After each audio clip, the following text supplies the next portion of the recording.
भगवान शिव ने माता पार्वती को अमर कथा सुनाई थी, बर्फ पे चलेंगे तो आपके जूते फिसलेंगे नहीं। नमस्कार दोस्तों, स्वागत है आपका शरद की भक्ति चैनल में। आज हम बात करने जा रहे हैं अमरनाथ यात्रा के बारे में। एक दिव्य और रोमांचक अनुभव जो हर शिव भक्त के जीवन में एक बार जरूर होना चाहिए। लेकिन इस यात्रा पर निकलने से पहले कुछ जरूरी बातें और तैयारियां होती हैं जो जानना बेहद जरूरी है। तो आइए जानते हैं अमरनाथ यात्रा के लिए पूरा मार्गदर्शन स्टेप बाय स्टेप। वैसे तो अमरनाथ जी के परिचय की कोई जरूरत नहीं है, ये जग जाहिर है। फिर भी अगर संक्षिप्त में बोलें तो अमरनाथ की गुफा जम्मू कश्मीर के पहाड़ों में स्थित है। इसका यह महत्व है कि यहाँ पर भगवान शिव ने माता पार्वती को अमर कथा सुनाई थी और इस गुफा में भगवान शिव की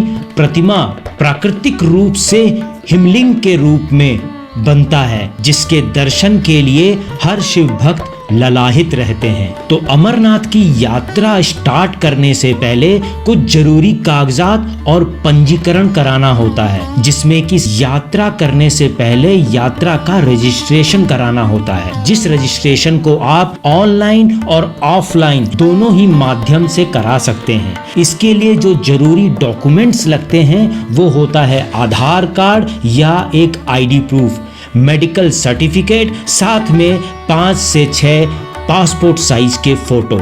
और इसका रजिस्ट्रेशन आप बैंक शाखा में जाकर के और ऑनलाइन श्री amarnathshrine.com पर करवा सकते हैं।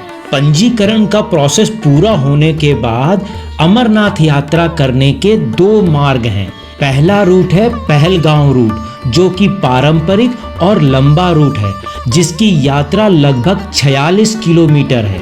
और वहीं दूसरा रूट है बालटाल का रूट, जो कि छोटा है लेकिन कठिन है और जिसकी यात्रा लगभग 14 किलोमीटर की है। अगर आप वृद्ध हैं तो पहलगांव का रूट पारिवारिक लोगों के लिए बहुत ही बेहतर है। वहीं आप अगर युवा हैं तो बालटाल का रूट साहसी यात्रियों के लिए उपयुक्त है। अब जब आपका यह तय हो गया कि भोलेनाथ के दर्शन आपको किस रास्ते से करना है, तो कुछ जरूरी सामग्री आपके पास होनी चाहिए इस यात्रा को करने से पहले, जिसमें कि बहुत ही इम्पोर्टेंट चीजें हैं, जैसे कि गर्म कपड़े होने चाहिए, थर्मल जैकेट, टोपी, दस्ताने, मोजे, क्योंकि वहाँ बहुत ही ज़्यादा ठंड होती है, तो इन सब चीज़ों की आपको वहाँ ज़रूरत पड़ेगी। साथ ही साथ आपके पास एक वाटरप्रूफ रेनकोट होना चाहिए, क्योंकि अमरनाथ यात्रा करते समय किस समय मौसम बदल जाता है कुछ पता नहीं, कभी बारिश, कभी गर्मी, कभी धूल। तो बारिश की कंडीशन से बचने के लिए वाटरप्रूफ रेनकोट होना चाहिए। साथ ही साथ आपके पास एक मजबूत और आरामदायक ट्रैकिंग करने वाले जूते होने चाहिए। उसके शोल में नीचे कई तरह के कट लगे हों। अगर उस तरह के जूते होंगे तो बर्फ पे चलेंगे तो आपके जूते फिसलेंगे नहीं और वो ग्रिप बना के रखेंगे। साथ ही साथ अगर हो सके तो एक छाता और रेन कवर होना चाहिए। कभी जरूरत पड़ने पे आप छाता और रेन कवर से अपने आप को ढक सको। इसके साथ एक धूप का चश्मा और सनस्क्रीन जरूर साथ में लेके जाएं, क्योंकि वहाँ के ठंड की वजह से आपके चेहरे जलने लग जाते हैं और साथ ही साथ बर्फ के ऊपर जब धूप पड़ती है तो आपकी आंखें चुंधिया जाएंगी।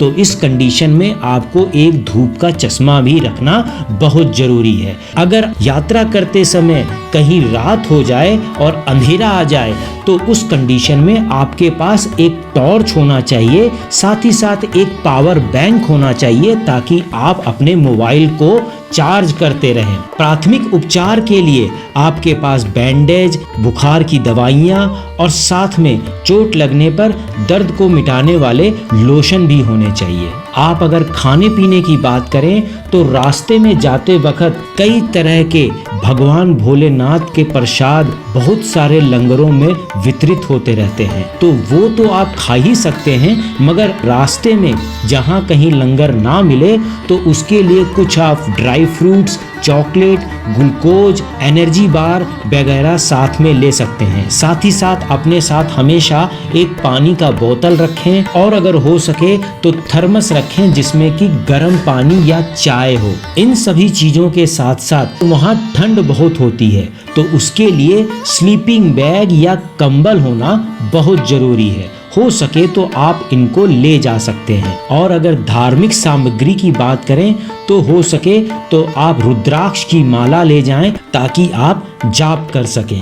इन सभी चीज़ों के साथ साथ यात्रा स्टार्ट करने से 1 महीने पहले ही आप अपने आप को तंदुरुस्त बनाने की कोशिश करिए। डेली करीब 3 से 4 किलोमीटर चलिए, साथ ही साथ हेल्दी खाना खाइए और पौष्टिक आहार लीजिए। हो सके तो अपने पैरों के नाखून को अच्छी तरह से काट के यात्रा शुरू करिएगा, क्योंकि अगर पैरों के नाखून बड़े होंगे तो बर्फ पे जब पैर आपका फिसलेगा तो आपके नाखून आपके जूतों में टकराएंगे, जिससे कि आपके पैरों की उंगलियों में दर्द हो सकता है। यात्रा के दौरान हो सके तो एक दूसरे की मदद जरूर करें, जहां जिनको जब जैसे जरूरत पड़े। हर हर महादेव और बम बम भोले के जयकारों का उच्चारण करते रहें। हो सके तो जिस ग्रुप में आप जा रहे हैं तो अपने ग्रुप से कभी भी अलग ना हो पाएं, ऐसा कोशिश करें। बुजुर्गों और बच्चों का विशेष ध्यान रखें। हो सके तो भगवान शंकर के द्वार पे जाकर गंदगी ना फैलाएं। यात्रा को स्वच्छ और पवित्र बनाकर रखें। इन सभी चीज़ों के साथ साथ अगर हम सुरक्षा और सावधानियों की बात करें तो यात्रा में ऑक्सीजन की कमी कई जगह पे हो जाती है। जब सांस फूलने लगे तो तुरंत रुक जाएं और धीरे धीरे चलें। ऊंचाई पर हो सकता है कई बार चक्कर आ जाते हैं। जैसे ही चक्कर आए तो आप आराम कर लें।